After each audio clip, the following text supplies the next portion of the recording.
আমাদের আজকের আয়োজন হুমায়ূন আহমেদের লেখা আমার বন্ধু অনু। অনুর সঙ্গে আমার পরিচয় ফুটবল খেলার মাঠে। রোগা টিংটিঙে একটা ছেলে, বড় বড় চোখ, খাদা নাক, মাথা ভর্তি ঝাঁকড়া চুল। দুদলে তুমুল খেলা চলছে। আমি মাঠের বাইরে, গায়ে জ্বর বলে খেলতে পারছি না। জ্বর এমন বাড়াবাড়ি যে বসে থাকতে পারছি না, আবার উঠে চলেও আসতে পারছি না। এমন সময় অনুকে লক্ষ্য করলাম যে খুব মন দিয়ে ঘাস খাচ্ছে। সত্যি সত্যি ঘাস খাচ্ছে। দু আঙ্গুলে ঘাসের কচি পাতা দ্রুত তুলে চপচপ শব্দে চিবিয়ে খাচ্ছে। আমি অবাক হয়ে বললাম, ঘাস খাচ্ছ কেন? সে গম্ভীর গলায় বলল, আমার ইচ্ছা। বলে পুরো সুফি সাধকদের নির্লিপ্ততা নিয়ে ঘাস চিবুতে লাগলো। এমনভাবে চিবুচ্ছে যেন অতি উপাদেয় কোনো খাবার। তার খাওয়া দেখে জিভে পানি চলে আসে। আমি কৌতূহল সামলাতে পারলাম না। দ্বিতীয়বার জিজ্ঞাসা করলাম, ঘাস খাচ্ছ কেন? সে উদাস গলায় বলল, ভাইটামিন আছে। এরকম একটি ছেলের সঙ্গে বন্ধুত্ব না হওয়ার কোনো কারণই নেই। 10 মিনিটের মাথায় আমরা জন্মের বন্ধু হয়ে গেলাম। সে শিখিয়ে দিল ঘাসের কোন অংশ খেতে হয়, কোন অংশ খেতে হয় না। দুটা পাতার মাঝখানে সুতার মতো যে ঘাসটা বের হয় সেটাই খাদ্য।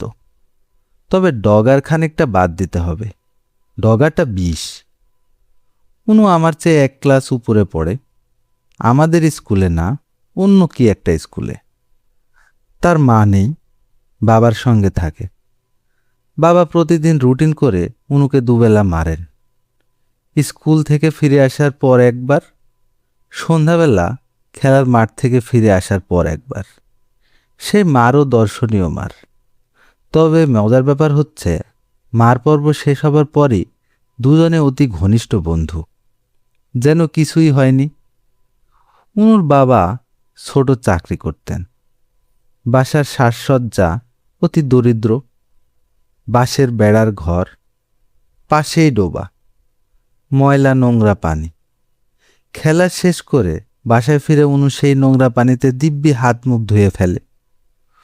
অনুর বাবাকে মানুষ হিসাবে আমার খুব পছন্দ হলো। ছোটদের সঙ্গে কথা বলেন এমনভাবে যেন তারা ছোট না, তার সমবয়স্ক মানুষ।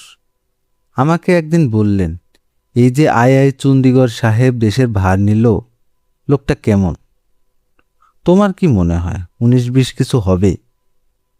আই চণ্ডীগড় কে, সে কবেই বা দেশের ভার নিল, কিছুই জানি না। তবু খুব বুঝদার মানুষের মতো মাথা নাড়লাম। মুখে বললাম, হবে। উনি দীর্ঘ নিঃশ্বাস ফেলে বললেন, মনে হয় না, সব এক, দেয়াল কাঠি। ফুস কইরা একবার জ্বলল, তারপর শেষ। চমৎকার সব উপমা ওর কাছে শুনেছি। যেমন মেয়ে মানুষ সম্পর্কে তার একটা ছড়া, মায়ে পুরা, বইনে থুরা, কন্যায় পাই, স্ত্রীর কপালে কিছুই নাই। এই ছড়ার অর্থ আমি জানি না। অসংখ্যবার তার কাছে শুনেছি বলে এখনো মনে আছে। অনু একবার আমাকে চিতই পিঠা খাওয়াবার দাওয়াত দিল। তার বাবা চিতই পিঠা বানাবেন। যথাসময়ে উপস্থিত হলাম। উঠোনে চুলায় পিঠা সেকা হচ্ছে। পিতা এবং পুত্র মিলে পিঠা বানাচ্ছে। গল্পগুজব করতে করতে পিঠা খাওয়া হচ্ছে। ওদের দুজনকে দেখে যা হিংসা লাগলো। মনে হলো ওরা কত সুখী। আমার যদি মা না থাকতো কি চমৎকার হতো। অনুর কপালে সুখ দীর্ঘস্থায়ী হলো না। তার বাবা বিয়ে করে ফেললেন। অনু গম্ভীর হয়ে আমাকে বলল, সৎ মার সংসারে থাকবো না, দেশান্তর হব। আমি বললাম, কোথায় যাবে? এখনো ঠিক করি নাই। ত্রিপুরা, আসাম, এক জায়গায় গেলেই হয়। প্রাণের বন্ধুকে একা ছেড়ে দেওয়ার প্রশ্নই ওঠে না। ঠিক করলাম আমিও সঙ্গে যাব। বন্ধু শোকে আমার ভেতরেও খানিকটা বৈরাগ্য এসে গেছে। এক সকালে সিলেট রেল স্টেশন থেকে ছাড়ছে এমন একটি ট্রেনের কামরায় দুজন উঠে বসলাম। ট্রেন কোথায় যাচ্ছে কিছুই জানি না। ট্রেন ছাড়ার পরপরই আমার মন থেকে দেশান্তরে হবার যাবতীয় আগ্রহ কপুরের মতো উবে গেল। বাসার জন্য খুব যে মন খারাপ হলো তা না, প্রচণ্ড ভয়ে অস্থির হলাম। এই ভেবে যদি টিকিট চেকার উঠে তখন কি হবে? কান্না শুরু করলাম। ট্রেনের গতি বাড়ার সঙ্গে সঙ্গে কান্নার শব্দও বাড়তে লাগলো। কেন জানি বাকি ঘটনা আমার পরিষ্কার মনে নেই, আবছা আবছা মনে আছে। পরের স্টেশনে আমাদের নামিয়ে দেওয়া হলো। ধবধবে সাদা পাঞ্জাবি পরা এক ভদ্রলোক বাসে করে আমাদের সিলেট শহরে পৌঁছে দেন। আমার ভেতর থেকে দেশান্তরী হবার আগ্রহ পুরোপুরি চলে গেলেও তার ভেতরে সেটা থেকেই যায়। প্রতি মাসে অন্তত একবার হলেও সে বাড়ি থেকে পালিয়ে যায়, 3-4 দিন কোথায় কোথায় কাটিয়ে আবার ফিরে আসে। উনি শুধু যে আমার বন্ধু ছিল তাই না, শিক্ষকও ছিল। জগতের অনেক তাৎপর্যপূর্ণ বিষয় সম্পর্কে তাৎপর্যপূর্ণ ব্যাখ্যা আমি তার কাছ থেকে পেয়েছি। উনু আকাশে প্লেন দেখলেই দৌড়ে গাছের নিচে কিংবা বাড়ির ভেতর ঢোকে।